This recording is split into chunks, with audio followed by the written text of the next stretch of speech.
Ja.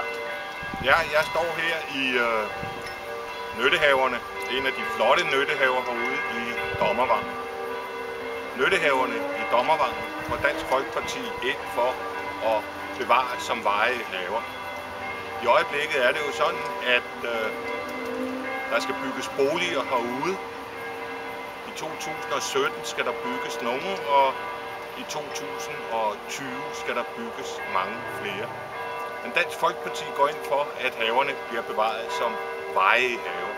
Og det gør vi, fordi vi mener, at også de mennesker i Glostrup, der ikke har råd til at købe hus og have, skal have mulighed for at få et sted, et fristed som her, hvor man kan dyrke en lille have og have det godt, uden nødvendigvis at have de store økonomiske midler til det.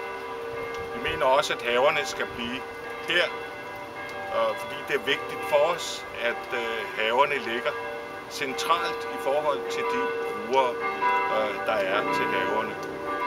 Det kan ikke være meningen, at man skal køre med bus og tog flere timer for at komme til sin have. Her i Dommervang, der kan den typiske bruger gå eller cykle for at komme hertil og nyde haven. Så derfor støtter Dansk Folkeparti, at nyttehaverne her i Dommervang bliver bevaret som varige haver.